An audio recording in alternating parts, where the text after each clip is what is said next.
a little love. So love when I wanna get another one, I go take and do waiting I love, waiting you love, oh. No be waiting I love, oh. Waiting I love, I go do what we done my heart, oh. Go no be vodka, Mr. Money Changer, but when I know I know the ways that Mr.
Good evening, wherever you are. Good evening, ladies and gentlemen around the world. Welcome to Direct Talk, a program that has been designed to educate you and empowers you. Just invite your friend and your family. Share the link with your friends and family. That Direct Talk show is live. We are live on YouTube and on Facebook. You can share your comments, your views on our platform as we embark on a very interesting discussion this evening. You can watch us live on Have Your Take Media. On Facebook is Have Your Take Media. And on YouTube is HYT African TV. HYT African TV. And you can also follow us on Instagram at HYT Africa, HYT African TV. So invite your friend, invite your family, and let's dive into today's discussion. Today we've got a very interesting topic to discuss. It's about health. Health is very, very important to each and everyone. Me, you, your family, your kids. Health is very crucial to every human being on this particular planet. And that is the reason why today we have taken our time to discuss this particular thing called health. And we know health is a very broad subject. So today we focus on a very interesting topic, that is obesity. Obesity is becoming a growing problem. It's becoming a serious problem in Ghana as we speak.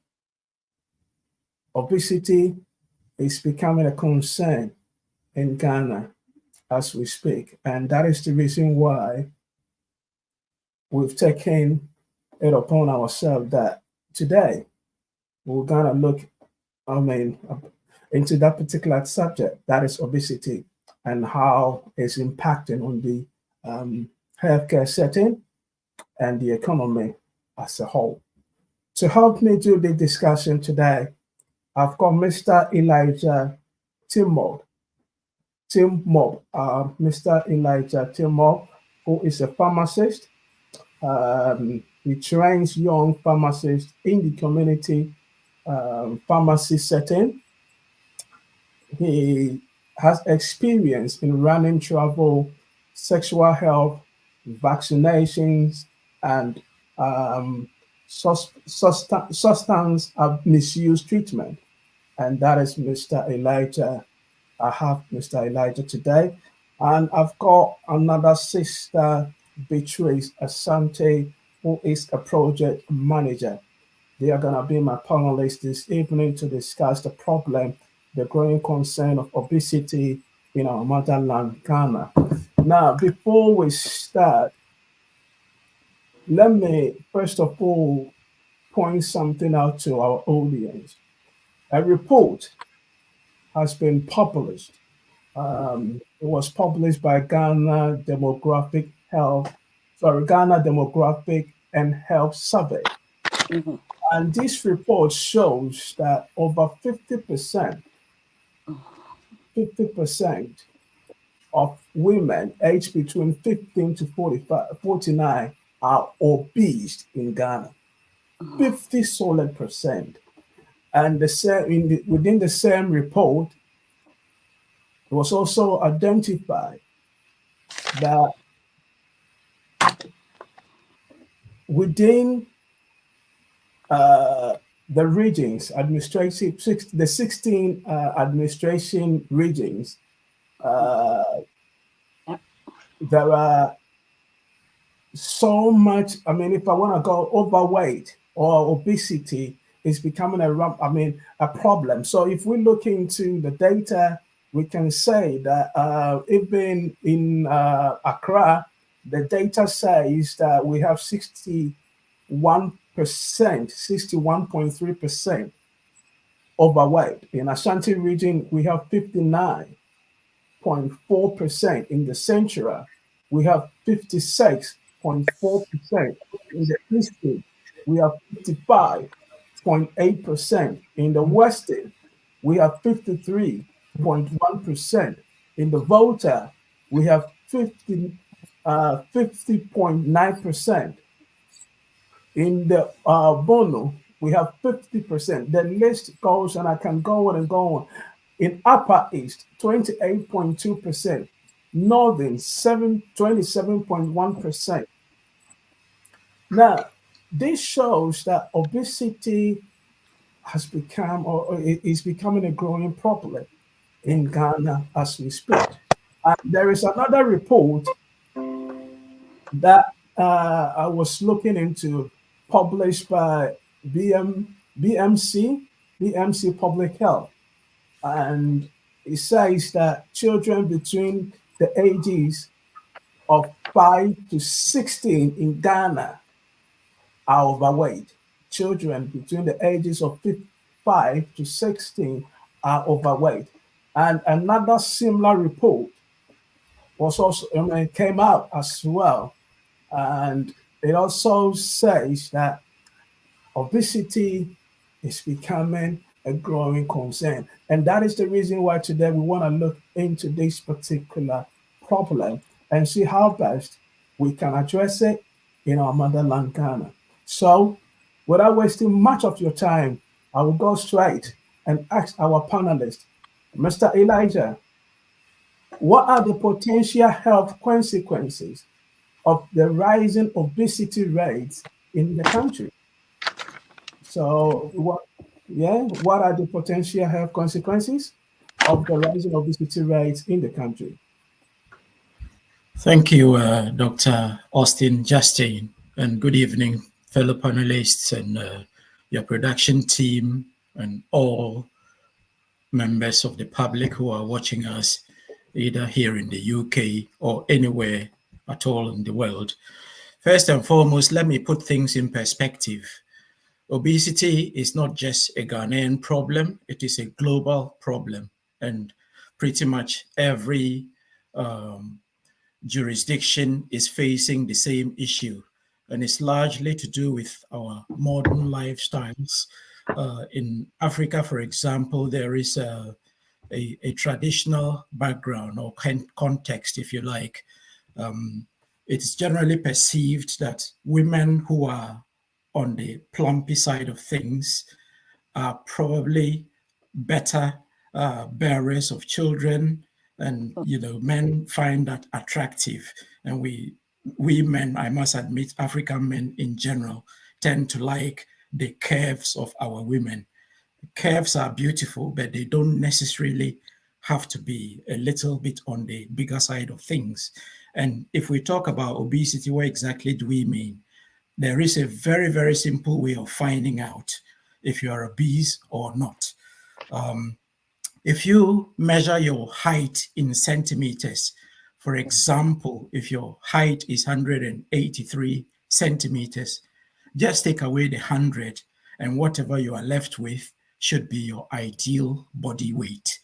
So if you're anything above 83, when your height is 183 centimeters, that is an indication that you are a little bit heavier than you need to be. And there is a better clinical scale that is used to measure obesity. If you measure your height again in centimeters and divide that by the square of your body weight, that gives you a measure called the body mass index. And for healthy individuals, we expect it to be something between 19 and 24. If you are 25 or so, you are a little obese. If you are above 25, then you're classed as morbidly obese. And what that means is you are now at serious risk of developing health-related conditions. And you asked what the problems associated with obesity are. First and foremost, there are a number of them, but the commonest one, which incidentally is actually one of the biggest killers of people around the globe, is heart disease, cardiovascular disease. And there is a direct correlation between your body weight or level of obesity and cardiovascular health. So the more obese you are, the riskier or the more your chances of developing cardiovascular disease. And these include things like having heart failure. It can include things like having premature strokes. It can include heart attacks and all sorts of ancillary conditions. People don't generally think about it, but obesity is also associated with kidney health. And the more obese you are, the more likely you are to suffer kidney-related problems. In women in particular, it's associated with infertility, and it's a high risk for developing type 2 diabetes. Yeah, so these are some of the commonest conditions. It's even a risk for developing the dreaded C word, cancer. Certain types of cancers have been proven over and over again to be associated with obesity. So it's very, very important that we control our body weight and make sure our body mass index falls within the healthy range between 19 and 24. I must add that in people of African origin, sometimes we might overstep the scale a little bit. So we might be, the measure might show that we are a little obese, but we are perfectly healthy. And that is a specific thing about our genetic makeup. The same thing doesn't occur to our non-African counterparts. So for example, as an African man, if my body mass index is 25.5, I would be less of a risk than a Caucasian gentleman, maybe of same height and age and everything else as me with the same body mass index. And that's not to say that we shouldn't look after ourselves and ensure we are in the healthy range. There's just some specifics that our public may want to know. Yeah, okay. So the health consequences are numerous, and it's important that we take measures. A lot of them are very, very simple, and I'm sure we will come to that later on as the show goes on. Thank you, Mr. Elijah, for sharing the consequences associated with obesity. Now, let me go to obituaries. Now, we say nearly 50% of women, so this is a women question. That is the reason what I want to ask you. What are the main factors or contributing factors to the rising obesity rate in Ghana, particularly among women? Okay, good evening, Dr. Austin Justin. Good evening, members of the public watching, that is the executives of our party, our members, and also the studio technicians behind the scenes. Okay, the question that you've asked, you see, one of the things that people's, the question that you just asked, that is a little bit The reason why I'm pausing, so not to offend anybody, is the fact that that's 2.5 a dozen. Meaning, sometimes, as Elijah said, men seem to like women with curves, and sometimes I feel too that is our diet. And our diet, and when you grow up, your metabolism slows down. So the food that you used to eat now doesn't burn as quickly as you used to, and the bone density in black people are much more. They say we've got more of our bone density is much more higher in terms of our weight. But with women, it's after sometimes after you've had your children, is the fact that sometimes when people get into relationships, they get comfortable. Sometimes it's our food, because our food is made up of carbohydrates, and we don't exercise. We don't actually, and because we're brought up in a way of how we eat, in terms of you've got the Ashantis eat fufu, we've got Bankun, we've got, so when you look at that part of our food, most of the time they eat it so that somebody can eat it late at night and go straight to bed without exercising. So if, and then we eat a lot of meat.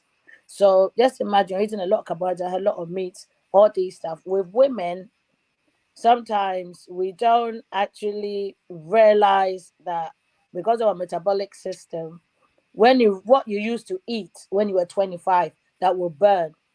When now you're 50, it doesn't work. So you can go on diets. You realize that after your childbirth, you've put in a lot of weight, you're trying to get rid of it, it's not going.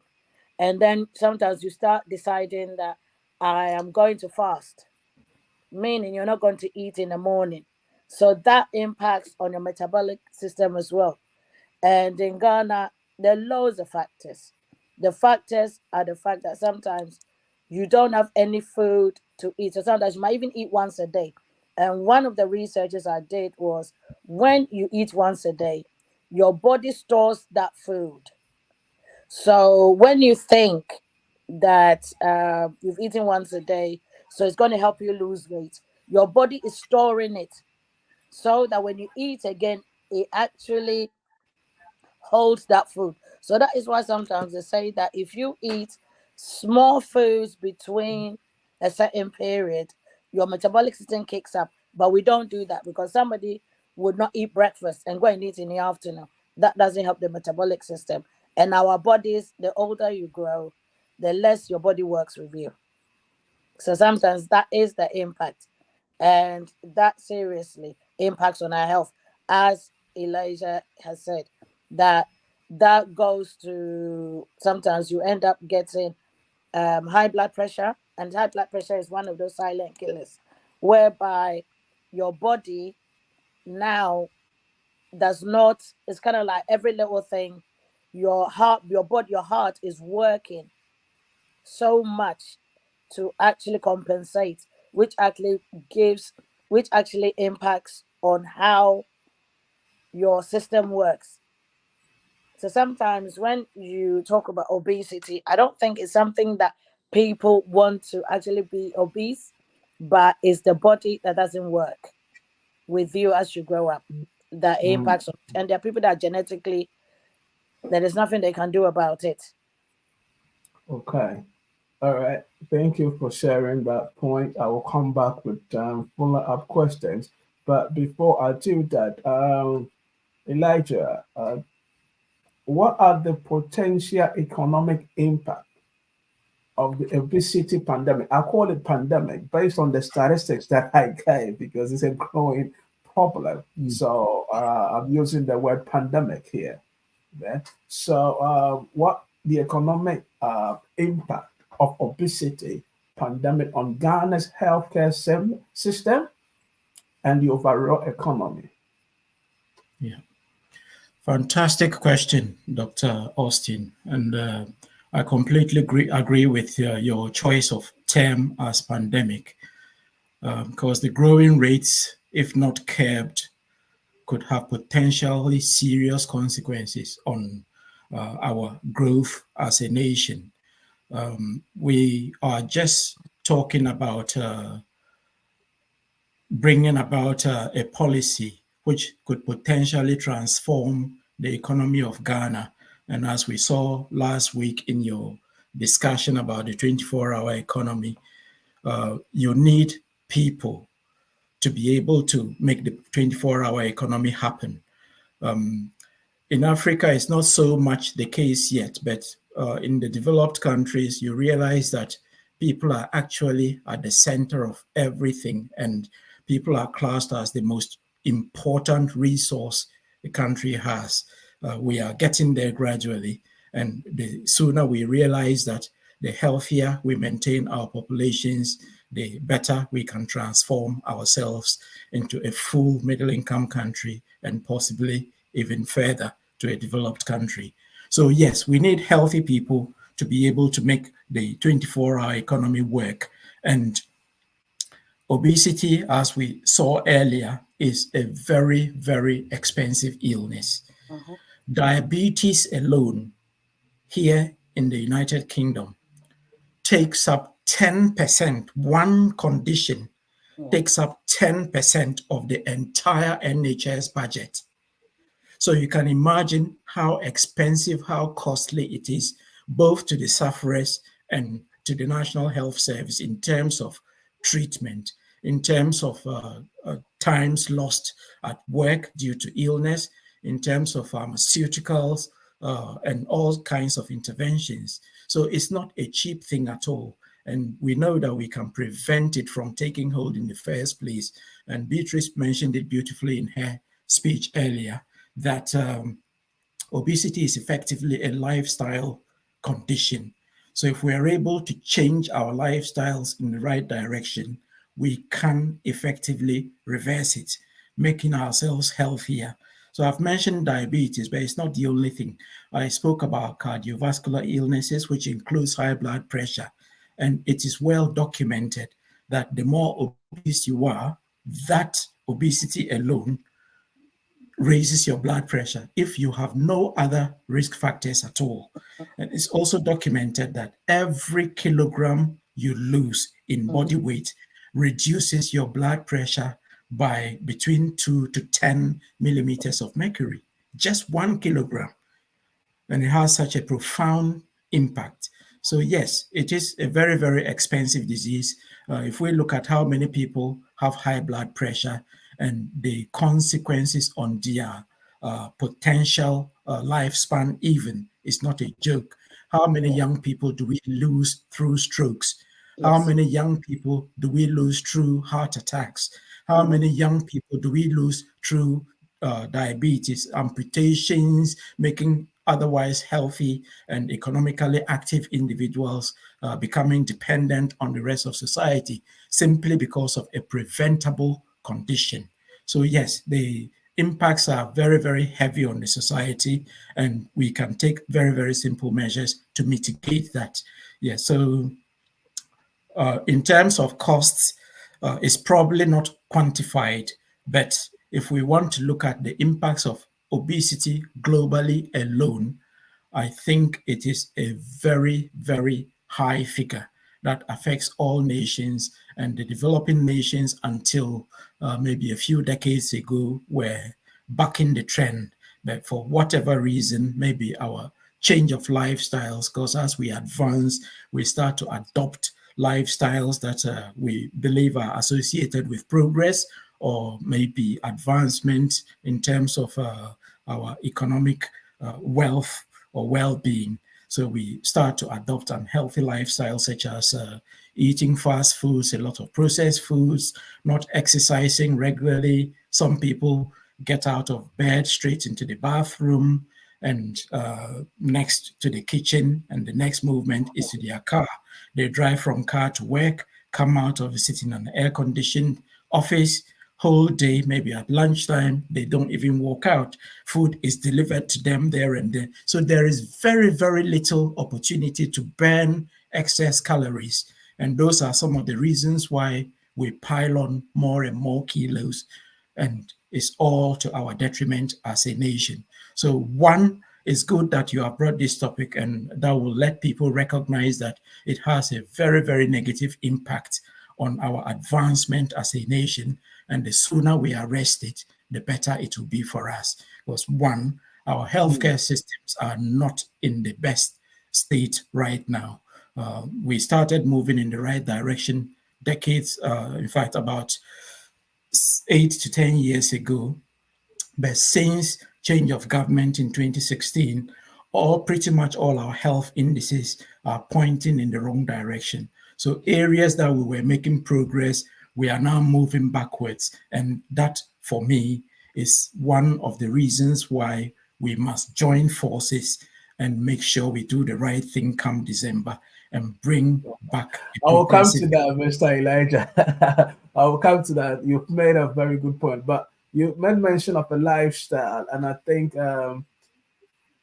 Beatrice also mentioned lifestyle. So my question to Beatrice will be, how can the education system and workplaces contribute to promoting healthy lifestyles and preventing obesity?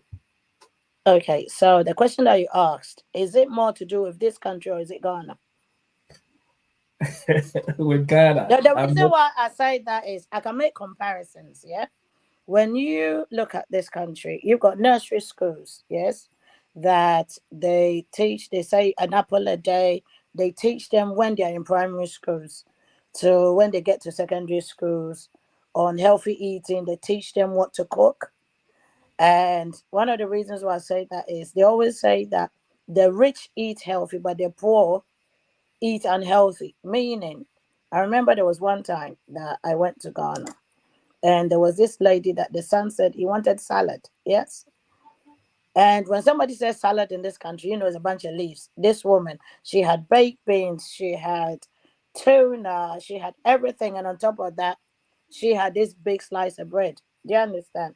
Now, when you look at educating, how that is supposed to be put in education, you're supposed to do it from when they are younger so that they understand the process. You set up workshops, you teach them what is good for your body, what isn't. Because when you are younger, as I initially said, your body, your metabolism works faster. So you can eat fufu now and then it will go.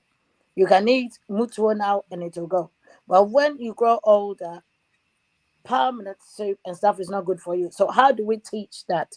Because if we do not understand what we're eating and the knock-on effect it has on our bodies, when you grow up, that is when the issue comes up that you're at the age of 40, you can barely walk. Now, when you look at and now you did ask about the economic state, but when you look at the economic state, that impacts on labor. Do you understand me? It impacts because if we have less people not going to work, then that's the human resource. There's lack of human resource to actually do the job. Now, as Elijah talked about the 24-hour economy, now if we're saying we want the 24-hour economy to work and we're looking from the health aspect, what do we do? If we've got a lot of people that are sick, that the NHIS is not even working, yes, that even the medication that they're getting is not working, how does that help the economy? It doesn't. How do you teach people how to eat? You start from the children and then you involve the family, because you cannot teach a kid that, oh, eat healthily, and when the kid goes home, the kid is eating all those starchy carbohydrate foods. So it's more of setting up workshops. It is more about educating families, making them understand that you eat things in moderation, and by doing that, you show them the alternatives that you use, the alternatives. So let's say you are eating kenke.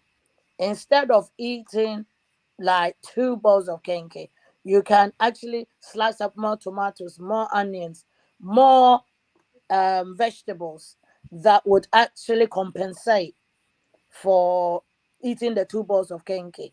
If you're eating loads of meat, you cut down the meat. You can go more to like fish and prawns. And you see, when you do that, then you're lowering your cholesterol as well. So education, I feel, and workshops are the best way, seriously, to help educate people when it comes to your health and the foods that you eat. All right. Thank you, Beatrice, for sharing your opinion in regards to educating people, in relation to obesity. Now, let me come to you, Elijah. I just want to find out what are the key priorities for policymakers, because this has become a national or a nationwide problem, and it will take policymaking people to be able to address the entire problem. I mean, very well. So my question is, what are the key priorities for policymakers and public health officials in addressing the obesity crisis in Ghana? Thank you again, Dr. Austin. I think first and foremost, policymakers need to identify that there is a problem. And if we don't take action now, it's going to come back and bite us in a very nasty way. There are, as I mentioned earlier, a lot of consequences related with obesity. And I think we've got to start moving in the direction of preventative medicine. And, there are a lot of things that we can actually do right now as a nation, but it all starts from the top. The top level management need to understand that this is a crisis. And if we don't tackle it right now, it's going to go out of hand and will cause us, it will cost us a lot more down the line. So yes, the very first thing we can do is start off by making obesity unglamorous. So if we start educating people and we use role models to let people understand that you actually enjoy much healthier lifestyles if you are within the normal bracket of obesity or weight level or body mass index, than if you allow yourself to balloon to a point where it becomes a problem for you, for your family, for the society, and potentially cutting your life short. So recognizing the problem is one thing, educating people is another. I will add a third one. I think we need to identify our dietary needs and educate people about that. Use them right from early ages in schools. Let people understand the importance of balanced diets. And I will add that a lot of the time, people actually overeat carbohydrates and other food types mainly because they are not getting enough of certain nutrients. And it's well documented in I think the last I read it was in the American Journal of Nutrition. If people are lacking in certain nutrients, they tend to eat a lot more of potential foods that could contain those nutrients. And what is another factor is we know that because of modern farming methods, our foods are not as nutrient dense as they used to be. So to get the same degree of or the same amount of nutrients from, for example, cabbage, you might need to eat several portions than we did just a few decades ago. So that is one reason why people tend to overeat. Yeah, but it's very, very clear that if you have a good mix, include all the vegetables. In fact, we need to have national standards. I know in the UK, we have the Know Your Plate mantra, which is being taught and is shown, used in all sorts of media. So that if you have a portion of food in plate, for example, you divide it into 3 portions, one third is probably the carbohydrates, another third is your protein, and then the other third is vegetables. And the more fibrous it is, the better for you, because we know fiber plays a role in satiety. So if you're not getting enough fiber, you will probably eat a lot more than your body can withstand. But if there is more fiber in your diet, you eat little and you become satisfied. And we need to also look at fortifying our staple foods with certain basic nutrients. It's becoming a very common thing around the globe. And I think it's high time Ghana looked into that. If we don't now, then we will pay a very, very heavy price later on in future. So the choice is down to policymakers. And I would again add that we have systems in place right now that we could make very good use of. For example, looking at my own background, community pharmacies is a very, very underutilized resource. These are very highly trained professionals who can give people lifestyle advice. They can measure their blood pressure, they can check their body mass index and try to point people in the right direction. And we can do so opportunistically, but it's of no use just leaving it to private pharmacists. So policymakers need to take something like that on board, maybe contract, probably bring community pharmacies into the umbrella of the general healthcare system, even if it's on some form of contractual basis, and use their expertise in that direction. So we educate people on opportunistic basis. Maybe somebody has walked in to buy some malaria tablets, but you've realized that they are a little bit on the heavier side. So you just take the chance and advise them gradually. Maybe you start off broaching the subject by asking them how their diet is and so on, how healthy they feel, and, you know, how long they can walk before they start panting, becoming tired, and things like that. You know, and it will be a very, very small change, but the benefits are enormous. And I will encourage healthcare policymakers to start looking into areas like that now. All right. Thank you, Elijah, for sharing that. Now, before I proceed, I've got a question from one of our audience, from Alfred Kuma. And I think Beatrice mentioned something about food. And the question is about food. So I will read the question to you, and then you can help our audience to understand. Answer the question for him, basically.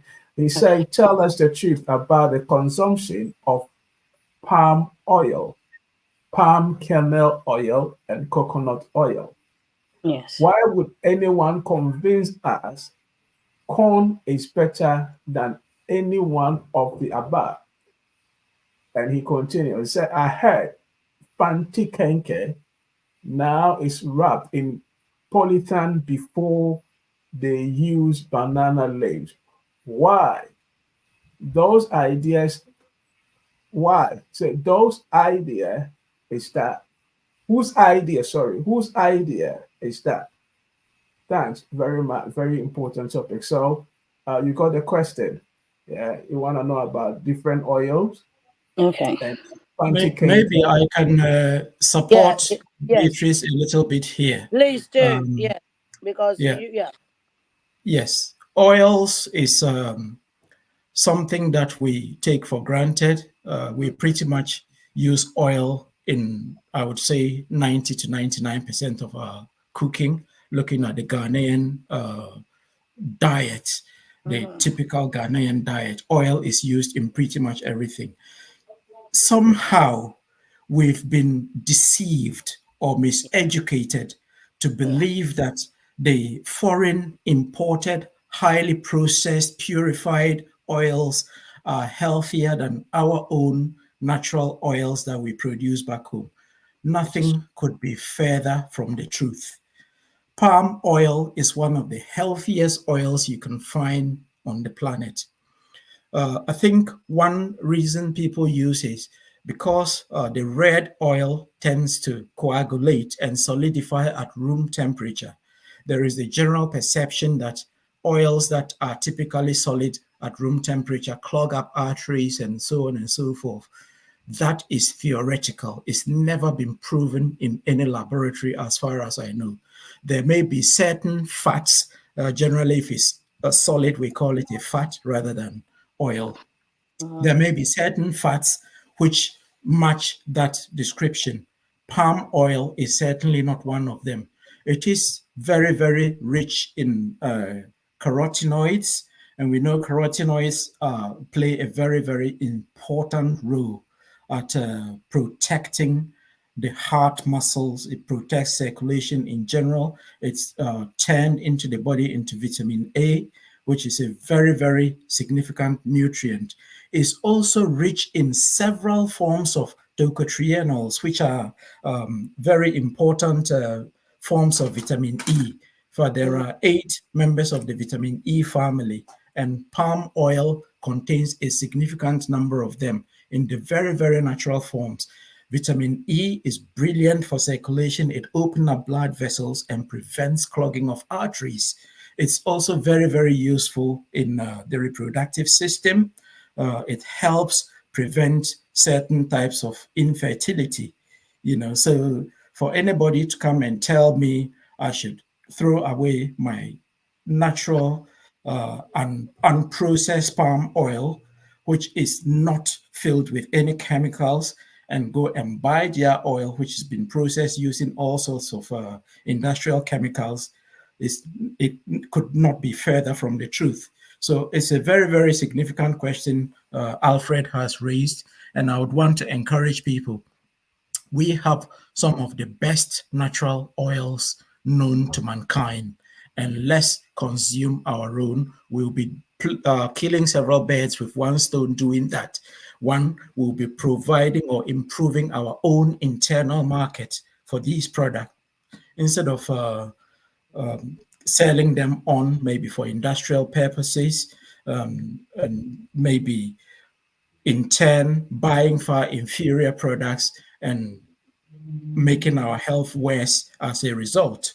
So palm oil, even the palm kernel oil, which is the white version from the hardcore kernel inside the palm nut itself, is far, far healthier than things like corn oil, canola oil, which are not really natural oil seeds at all. So they use very unconventional methods to extract oils from things like corn, canola, rapeseed, and so on and so forth. Probably the next best healthier oil is avocado oil. Again, we have avocado in abundance. We probably don't express it in significant quantities in Ghana. And this is an opportunity, a potential business opportunity, maybe a 24-hour business opportunity for someone to look into, start producing them. If you can make it organic, the better, because the market for organic produce is never satisfied. The global need is rising day in, day out. So let's take advantage of it. And coconut oil is another. We have plenty of coconuts rotting on our shores. Sometimes we drink the water and the rest of it is discarded.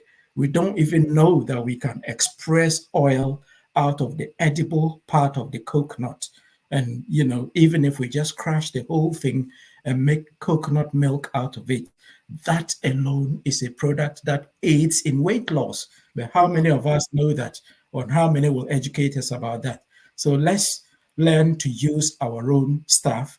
They are the best out there. Nature gave them to us for a reason.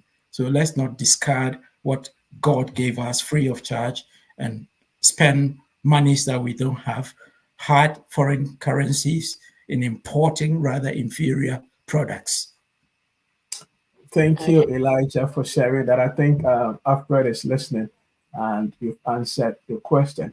Before we go for to add to it, as much as you said that we have to eat that too in moderation, because when you look at the foods that we actually cook, when somebody's using palm nut oil, the soup, even okra stew and everything, the oil is supposed to use in moderation and eat in moderation.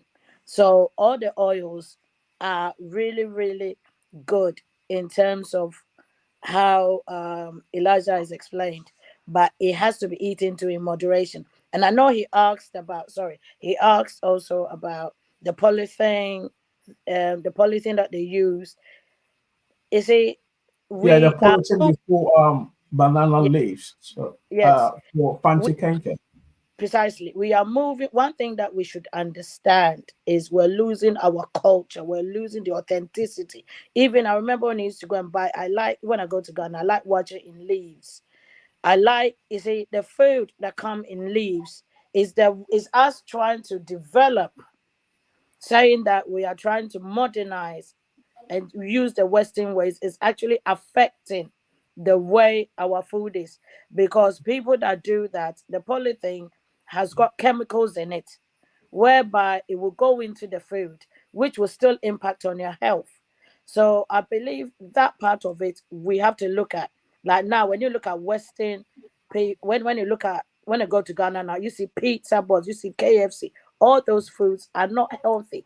I remember I was telling somebody, my grandmother, my dad's mom lived to 120 in the Ashanti region. That's how far they could go back.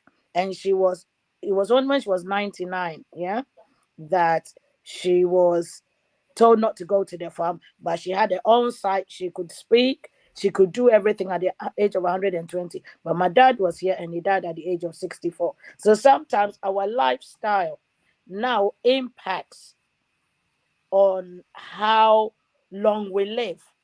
And the leaves are not, you see, the leaves are even cheaper. So I don't know why they're going down that route.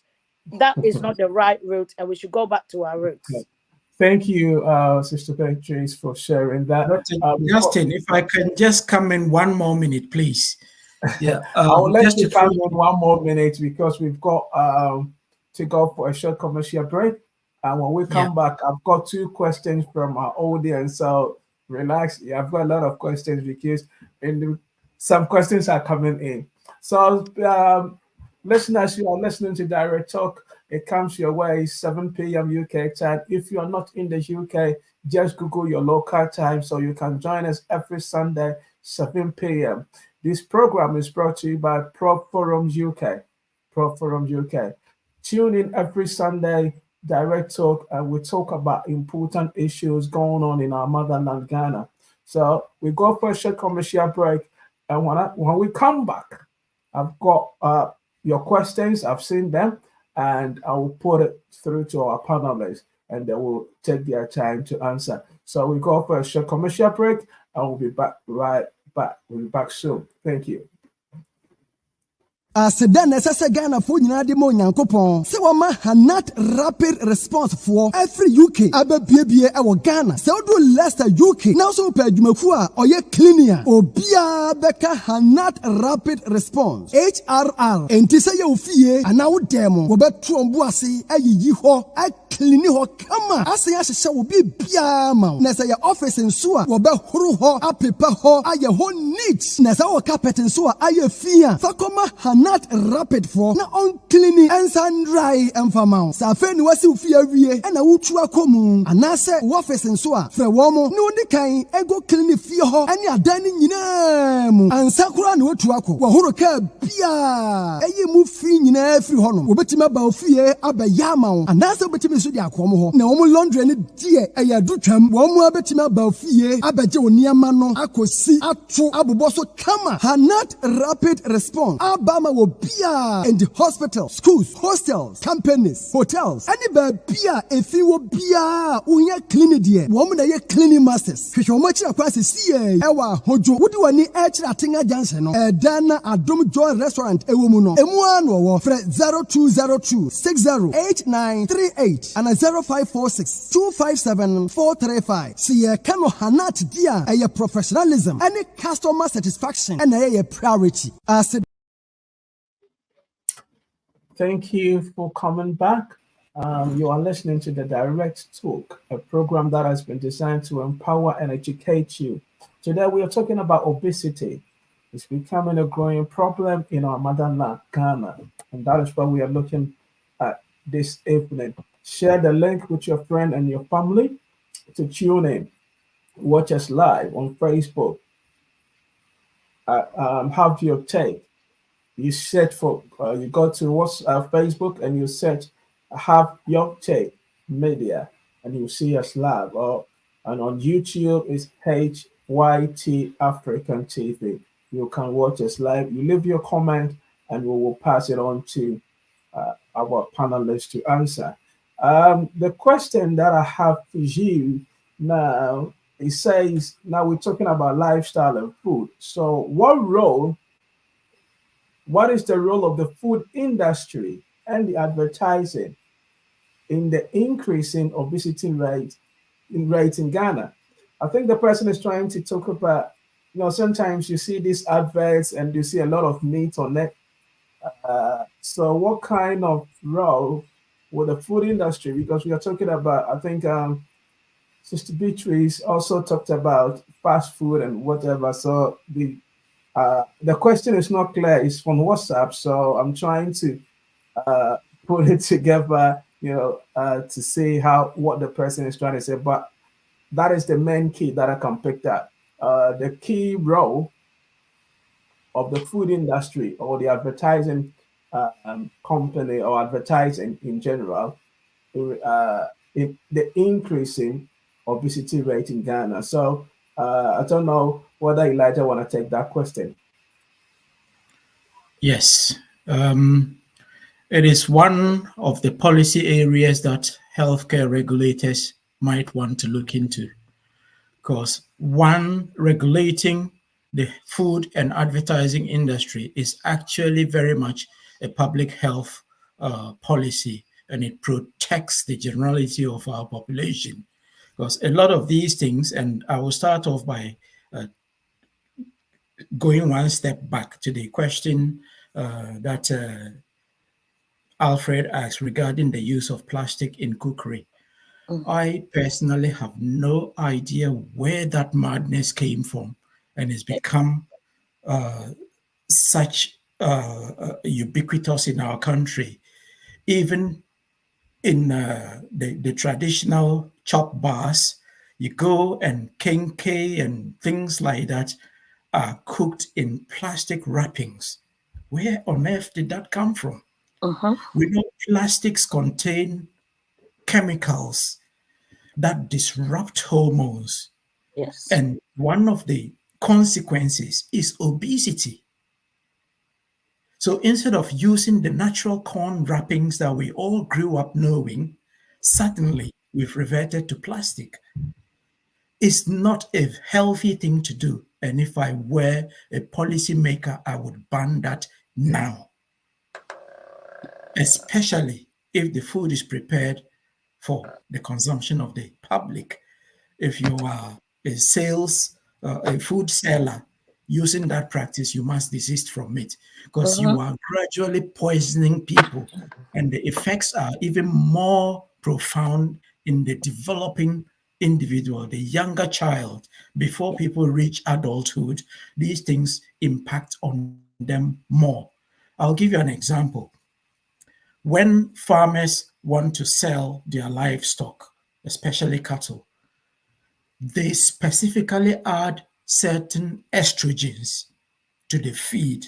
And what it does is it makes them fatter so they can get more money for their livestock. And we are deliberately putting products that will release hormone disrupting ingredients into our food, feminizing our young boys, masculinizing our young girls, and mixing up the entire gender. Nobody knows where they belong now. So it completely masks the binary gender thing that we all grew up knowing, and it's a growing problem globally. But another example I would like to give is, which probably highlights why it's important to regulate certain foods, or how we produce foods in general. If you look back to a country like South Africa in the apartheid days, certain health conditions like colon cancer was virtually unknown in Black populations. Yeah, virtually unknown. As soon as apartheid fell, so at that time in medical schools in South Africa, it used to be called white man's disease. But once apartheid fell, and then fast food joints started springing up in Black communities, and they started adopting white eating habits, not only did colon cancer started appearing in Black communities, it very quickly caught up to the same levels as it was known in white communities. And as we speak today, that is what is happening in South Africa. So it goes to show that we policymakers must really regulate our foods, and it must start from the farming stage, use of agro-industrial chemicals, all sorts of we know DDT that has been banned globally. We were using it to kill pests on our crops. And as I speak, certain African countries, possibly even in Ghana, it is still used for that purpose. Children were using it to kill head lice, and we know it is a very serious neurotoxin. It disrupts the proper functioning of the nervous system, starting from the brain through the spinal cord down to peripheral nerves. So we know these things. And why are we allowing the practice to continue? Very unconventional farming methods. Instead of pulling out weeds or using various mechanical means, we would rather spray chemicals on it to selectively kill weeds. It might do so, make our work easier, but remember that you are not pouring the weeds, the chemical just like that. It also gets into the crop. It will get through the soil, get absorbed in the root, through the stem, into the final grain that you and I consume. And all these things are known to have a serious negative impact on our health. So one of the impacts include obesity, things like neurological conditions such as Alzheimer's,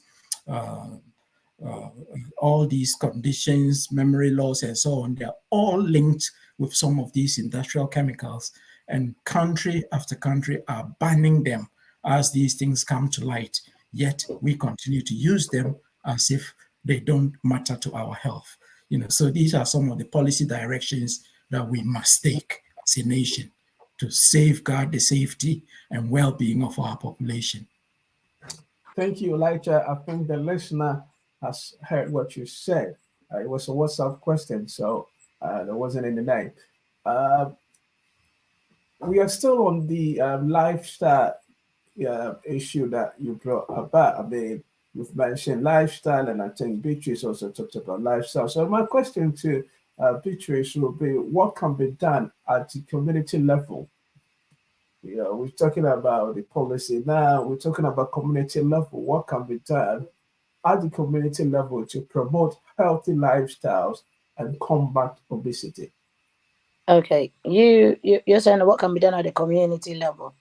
When you look at, I didn't really touch on the policy, so I will go back a bit to the policy. I know that's not what you've asked, and I know if I was doing an exam, I failed dismally. But in 2010, there were some of the policies and stuff that NDC did put out, which was tackling malnutrition, getting emergency service to strengthen and upgrade our centers, making sure that the private sectors collaborated.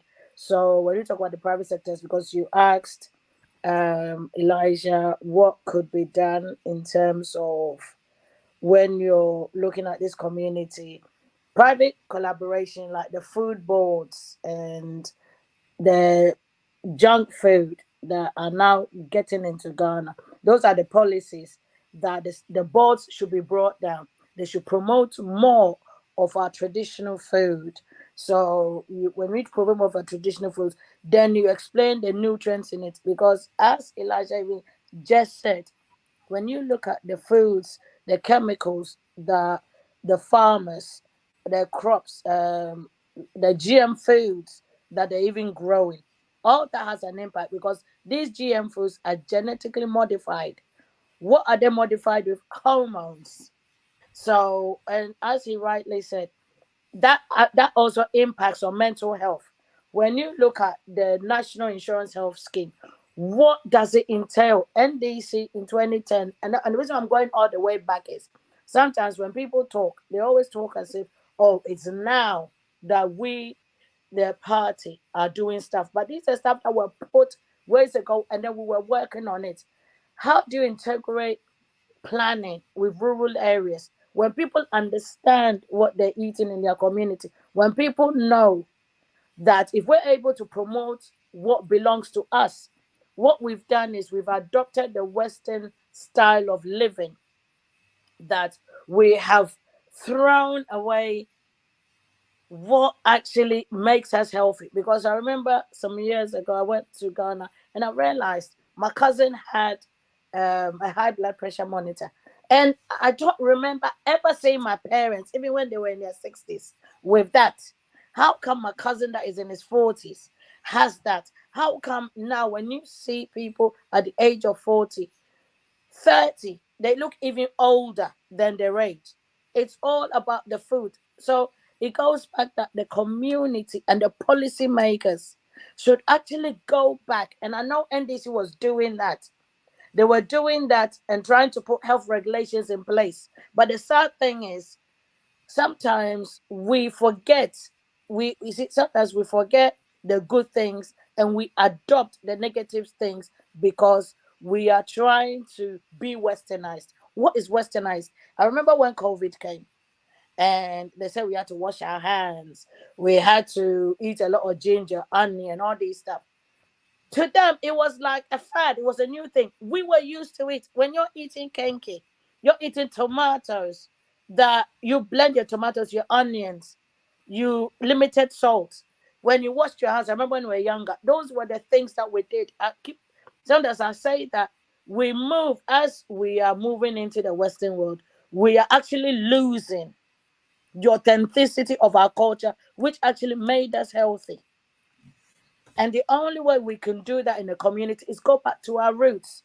And how do we do that? We teach and then explain. Because what Elijah just spoke about, the palm oil, the coconut oil, the palm kernel oil, those are the healthiest oils. Because I remember I was reading something and somebody said, you don't see, it says, how can you see a sunflower and then get these oils? The oils that they even look lighter when you're looking at okay, you got rapeseed oil and all these stuff. You're asking yourself, how are they processed? And because our mechanism is so different, sometimes that has actually had more of an impact. And I felt it's lack of education. It's really, really lack of education. Is to make sure that people understand that they say you are what you eat. And what you eat actually shows. What the funny thing is, black people on the outside, we don't look as mashed up. Meaning they say black don't crack. But sometimes on the inside, it's broken. So I feel that one of the things that we should seriously do is seriously go back to our roots and make sure that, because I remember when I read about cocoyam, I didn't know that cocoyam was that healthy. They are, look, plantain, green plantain. We got spinach, we the contomere, all those stuff are nutritious. Instead of eating some fried chicken, that, but the funny thing is, as Elijah said, they have injected these chickens with hormones. Ghana, when you go, the chickens look slimmer, but we don't want those. We want those fat chickens that they've been incubated and they're in rooms that from an egg to a whole chicken takes less than a month. How is that healthy? So we seriously have to go back. And you know, when you were reading the when you were reading the statistics and the percentage, you realized that as much as every when Accra, Kumasi has gone up, one of the places, and I remember my friend said to me, she's from the north, that the northern area still their diet, they still eat healthy. So their diet, so if you look at the percentage, it was only 27%. So that means, as even though today might be higher, we have to go back and then go and learn something, because we are really losing out. And Sister Beatrice, I think I've got a question for you in regards to what you just said. yes, I've just received a text message saying that, so can't we learn anything from the Westerners in regards to, I mean, combating obesity in Ghana? I think you made mention of, I don't know the reason behind it, but you said something about, going back to the roots. So I yeah, think the question is linked. Yeah, so the audience, one of our audience, asking that, can't we learn anything from the Westerners to combat obesity? Okay, so what we can learn from the Western world is we can learn how not to do certain things, how not to overeat, how not to exercise more. But when it comes to the food, yes, we know the foods that we used to eat, our grandparents ate, our parents ate, that was healthy. Yes, in everything, there's a good and there's a bad. But in with me, I'm going from my side of the family, whereby when my parents came to the Western world, they died quicker. My grandparents lived to over 100, and they were healthy. So yes, in the Western world, what we can learn, we can take certain modules, but it's not everything. What we do, and the thing is, we're not supposed to stress more. But here, you work so much, you do a lot of stuff that it still impacts on you. So it's relaxing more. It's making sure that our foods, we eat it at the right time. We don't eat it at a certain time, because I remember I went to Ghana and somebody said, "Oh, I'm taking you to eat motuo." 8 o'clock, the person is at my door. And I got to realize that, and I thought it was strange, but when I actually looked at it, I realized that when you eat heavier foods during the day, because you're able to work, during the day, the food actually metabolizes, and then you can eat something lighter. So yes, in the Western world, we can learn a lot from them, but we still cannot forget our food, which is much more healthier. Okay. I think our listeners are listening. You are watching Direct Talk Show. It comes your way every Sunday, 7 p.m. UK time. This program is brought to you by Pro Forum UK. Share the link with your friend and your family. Tune in and listen to the discussion every Sunday. Today we are talking about obesity. It's becoming a growing problem in our motherland, Ghana, and we are looking at how we can address it and how we can find best solutions to the problem of obesity in Ghana. Now, let me come to Elijah. So, in terms of our healthcare, do we have adequate resources for the prevention and treatment of obesity? Fantastic question. I think this is where prioritization comes in. We know that our resources are finite, and especially in these days of IMF, we have even less to play with than we would have wanted. So there is never enough for any health intervention as we would have liked.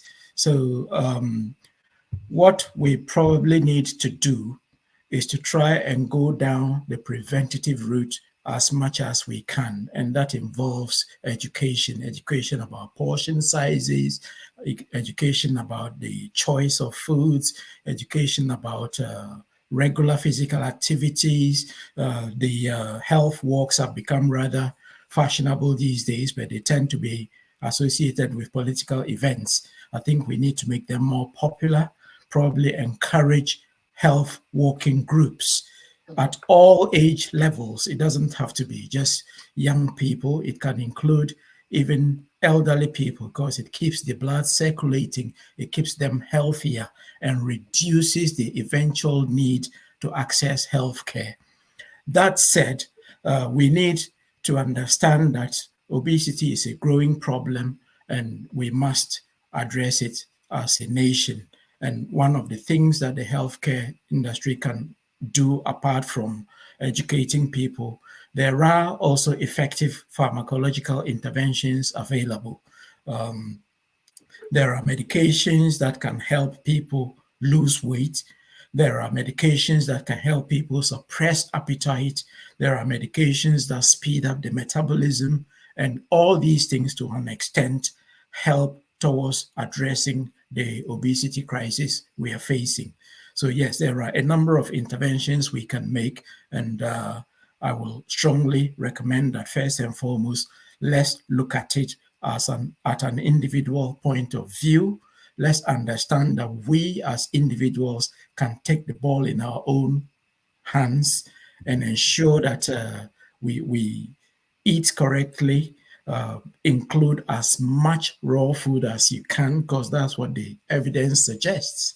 If you eat more whole grains in their raw state, we have lots of nuts in Ghana. Eat plenty of them. Eat plenty of vegetables and less processed foods. In fact, there is a maxim that if it's made by a plant, eat it. If it's made in a plant, don't eat it.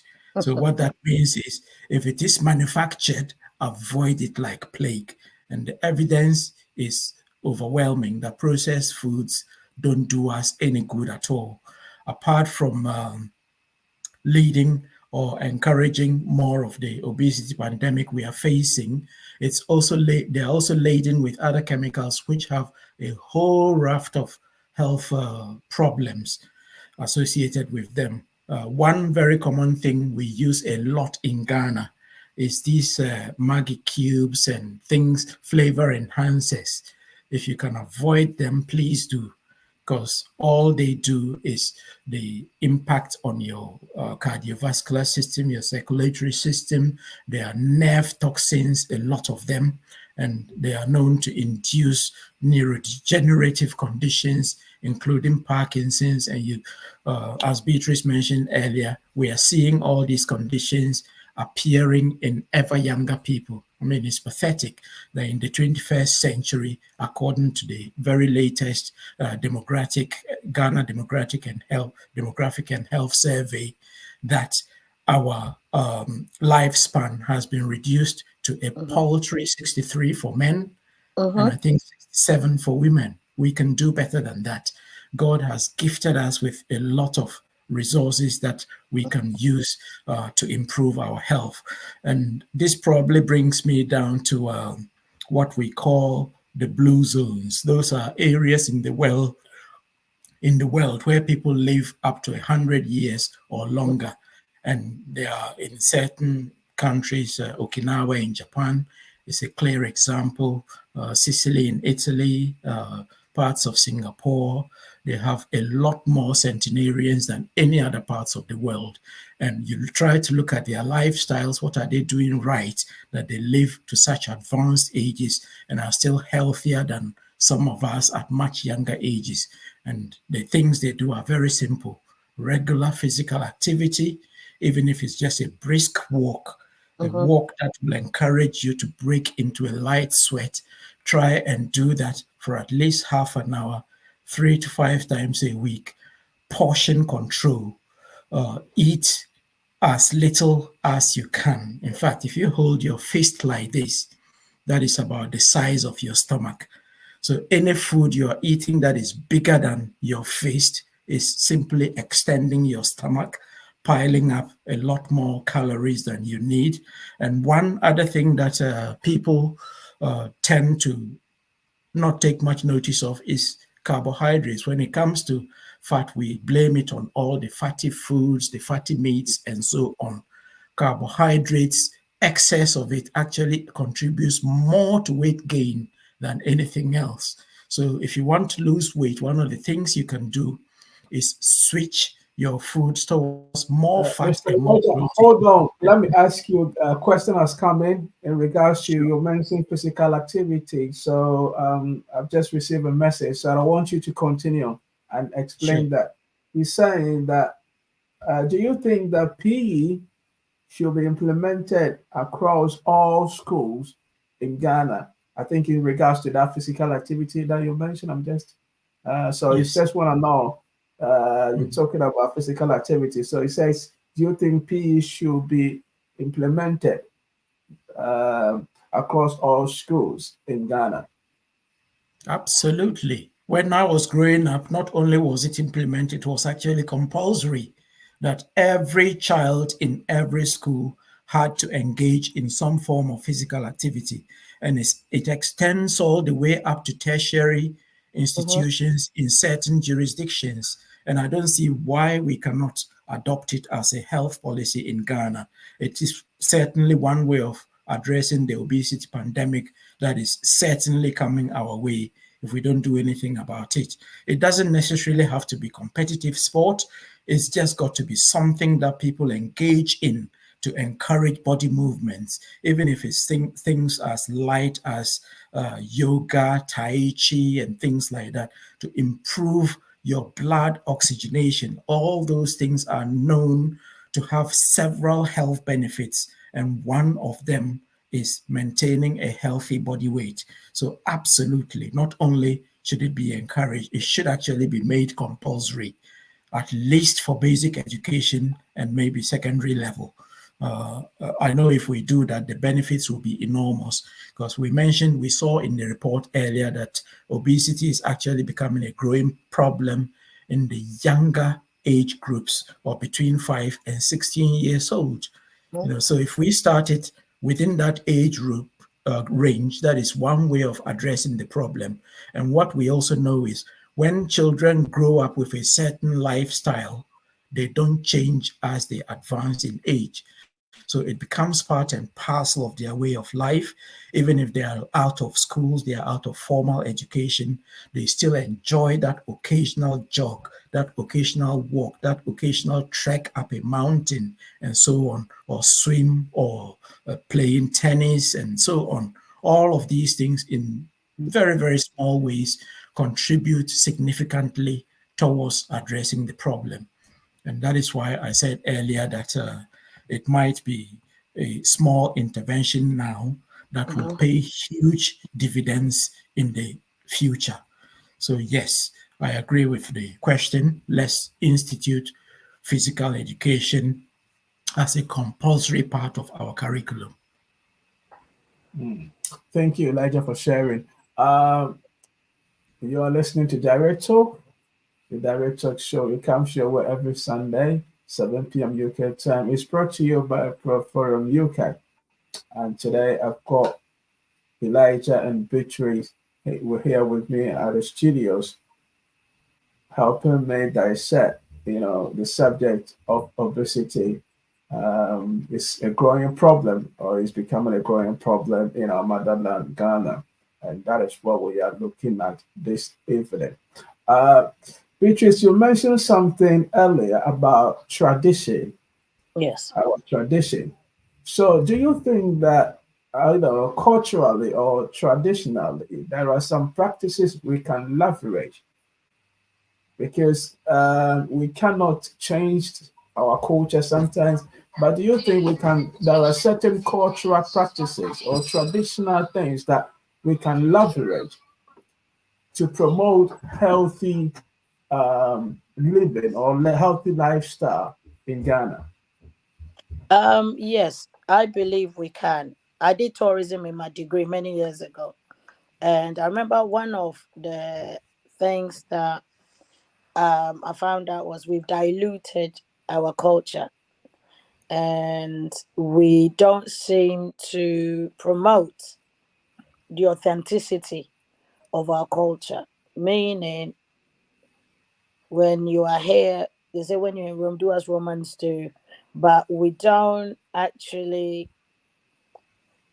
we've not actually promoted in a way that will make our children actually appreciate that. So what we need to do is take steps back, look at what used to work, because how is it that I had my great grandmother could go into a farm, get leaves if somebody wasn't feeling well, and then mash it up or something. That's what my mom used to say.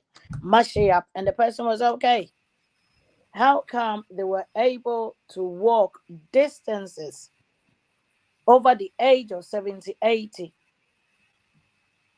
It's because we do not appreciate. And unless we go back and actually promote it and nurture it and understand it, we are moving the wrong way, because the youth now do not understand why sometimes we eat certain foods, or why it's like when you're cooking certain foods, like the way Elijah said that we have to move away from Maggie cubes and stuff. I remember it's only of recent that I actually started using something called dawa dawa, which I realized that it was lovely when you put it in food. You see, and I am learning certain nutrients of, because sometimes you ate it and you felt, oh, it's a traditional food. But every traditional food we've had, they don't. The thing is, we didn't understand why we ate them. Every traditional food had its history behind it. Every leaf, everything. Even when Elijah was talking about medication helping you lose weight, there are loads of things that, even though that helps, that when you walk, you drink a lot more water.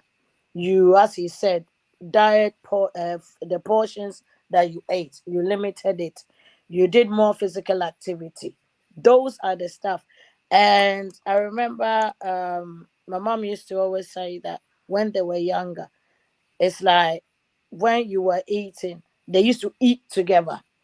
So when you ate together, and I know I don't want to eat with everybody, but when you ate together, it was more like you had one stuff, and it's like even though it bonded you, you still were limited in what you ate.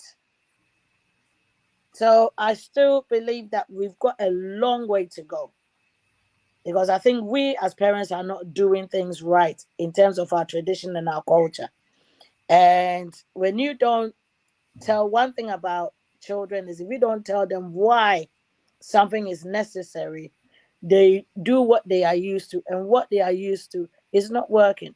Because how can a 33-year-old die from heart failure? How can a 40-year-old be holding crutches? How does that work? It's all because we are not appreciating our culture, and that also impacts on our mental health. The mental health, because if you are not feeling what impacts on your mental health as well, all that stuff compounds. Even now, one of the problems that we're having is the this mining situation, whereby the water is so polluted that these are the same places these animals and plants and stuff are growing. But the funny thing is, as much as we're actually going through that avenue, that we're saying that we should educate people on food, we have to respect the land where the food is coming from. Because when you don't do that, then it's 1 half a dozen. It's kind of like you're going to be fighting a losing battle. But I still believe that we need to go back. All the foods we have to explain to the next generation coming up, because what I know now was taught to me by my mother and my dad, but they're gone now. Now I have to teach it to my kids, which I do. But the thing is, because my son plays football, he eats healthy, and me, that I'm the mom, I'm another issue. But at the end of the day, I'm still learning. So I do Okay. believe, yes. Thank you, Beatrice, for sharing. That is very insightful. Um, Another question has come, and I'll just, I'm referring to the question, it's very insightful. So I just want to pass it on to Elijah. You say, should government control or regulate what we eat? Do you think government, this is from another uh, viewer asking, should government control what we eat in terms of sugar, whatever? So do you think government should control what we eat or tell us what we need to eat? I think that is a controversial topic. I am not a believer in government nannying us. Ghana is not a nanny state. I believe in people's freedoms of choice. Everybody has the right to decide for themselves what to do. What government needs to do is put the information out there, educate people, let them understand the consequences of their choices. So, for example, if you decide that you are going to eat maybe some fufu for breakfast, fufu for lunch, banku for dinner every day for 3 months, you shouldn't be surprised if your waist size starts ballooning. And you should understand that you may be enjoying your freedom now, but it's only a matter of time before you potentially come under a surgical knife because of your own choices. So yes, government's role is to regulate. Maybe what government can do more is probably regulate advertising, food advertising. And I say so because if you go to Ghana today and you are watching any TV channel, pretty much every commercial break advertises some unhealthy foods or even alcohol, even at times where children are watching TV. I think those are areas that government can regulate and have an impact. And alcohol consumption is one area that we need to address seriously. It's become so rampant, and people drink in such crazy amounts that they are effectively killing themselves quicker. What we don't appreciate is alcohol is actually one foodstuff, if I may call it that, or a beverage that impacts on obesity the wrong way. Alcohol, if you drink too much of it, it will help you put on weight, and it's actually giving you the unhealthiest type of weight gain.